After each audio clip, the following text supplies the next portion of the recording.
Joining me now is Fred Guttenberg, who lost his 14-year-old daughter, Jamie, in the Parkland school shooting 5 years ago. He's the co-author with criminologist Thomas Gabor of the new book, American Carnage, Shattering the Myths That Fuel Gun Violence. Fred, I wish we were meeting again like this under different circumstances. You and I last saw each other when I emceed the Brady Action Awards on April 26th. There have been 20 mass shootings, including yesterday's tragedy in Texas. What's it going to take to stop this? You know, I'm glad you brought up Brady. Brady and I, for 2 years, have been working on an initiative to engage the business community to get more involved in doing something about gun violence. Because the truth is, bad legislators and bad legislation, and Texas is ground zero for that, have passed the risk and cost of gun violence off to the business community. Texas is going as far as to punish businesses who want to do something about reducing gun violence. And so the first thing I would say is to any CEO who is watching this interview, reach out to Brady and become involved in our effort. That's number one. Number two, stop listening to the liars who put us in this place. Jonathan, my daughter would be 20 years old in July. 20 years ago, there were 200 million weapons in America. In only 20 years, we've more than doubled the number of weapons. And in only 20 years, AR-15 sales have gone from fewer than 2% of all guns sold to 25%. We listened to the liars for 20 years. They conned America and they put us in this place. Stop listening to them. It's time for America to vote only for candidates who want to reduce gun violence. They don't need to be a candidate you fall in love with. They don't need to be a perfect candidate, but they better want to reduce gun violence and get up and vote for them. So then, Fred, I'm listening to you, especially your call to action about voting for people who are, pro-gun safety. There was a Fox News poll that came out last week or so that showed, without question, overwhelming majorities of Americans support any manner, basically all manner of gun safety legislation. What's the disconnect here? Why can't the desires of the American people find their way into the halls of Congress where something can be done? Well, it's part of why we wrote American Carnage, because the debate was always framed the wrong way for the American people. It was either you were pro-gun or anti-gun, instead of being supportive of gun owners, but anti-gun violence, hating gun violence. And listen, let's stay in Texas. One of the people who has been at the forefront of framing the debate the wrong way is Senator Ted Cruz. I had the unfortunate experience of debating him for 90 minutes about 2 years ago with Alyssa Milano and Ben Jackson. And he is someone who is despicable, but who, through his words and actions, along with the governor of Texas, made this possible.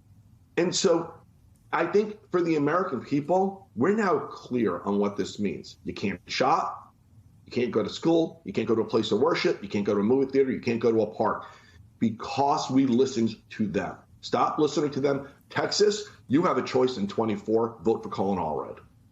Let's keep talking about Texas, because last year it passed a law to allow people to carry guns without a license. And in fact, half of the states in the country don't require a license to carry a handgun.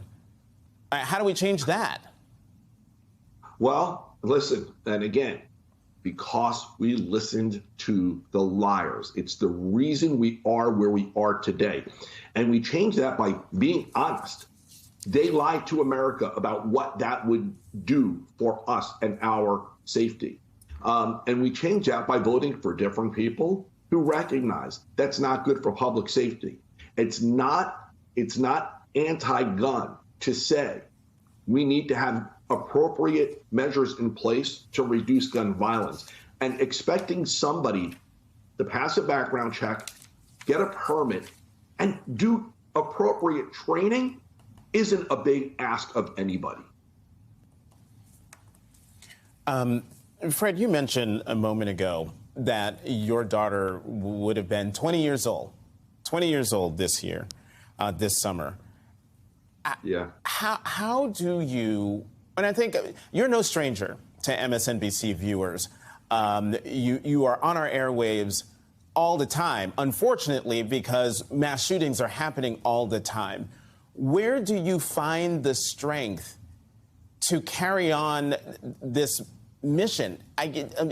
You're reliving trauma, it seems, every day. How do you keep going?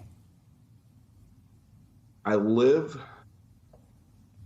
with the sound of the shot that killed my daughter, which I unfortunately heard because I was on the phone with my son in my head. I visit my daughter at a cemetery. I have a son and a wife and family and friends who every day have to live with the reality of what happened to my family. And as long as that's my reality, I can't stop working to stop the next one. You know, I have guilt that my voice wasn't a part of this before it was my kid. But we're gonna fix this. America deserves better, and this needs to be the dominant voting issue of 24. We can fix this. We passed the Safer Communities Act in July, and there's just so much more we need to do. And America, stop trying to fall in love with candidates. Vote for candidates who want to reduce gun violence and get out and vote. And Fred, last question to you. You know, Allen, Texas is now just the latest city, the latest town, community, excuse me, that has to deal with gun violence. What are your words of advice to all those families, those 8 families of the 8 who were killed? What do you say to them to help them get through the next few hours, next few days, months and years without their loved ones? You know, for today, work on just getting through the seconds and the minutes, because it's a whirlwind. You're consoling each other. You have funerals to plan. You have a reality to come to grips with that you never expected, and only focus on being with those you love and who love you and getting through the seconds and the minutes. The time will come for you to use your voice. For some, it may be in a matter of days. For some, it may be a matter of weeks, months, or even years. And there's no right or wrong way. So my immediate advice to everyone is just for the next week, really focus on taking care of those you love and who love you. You know, I wrote about my entire experience in my first book, Find the Helpers. I will tell you, I don't get through it without the helpers in my life. I will be forever grateful. And so to all of you who are now going through this, don't go through it alone. Fred Guttenberg, thank you for coming to the Sunday Show, and just thank you for your voice and advocacy. Thanks, Jonathan.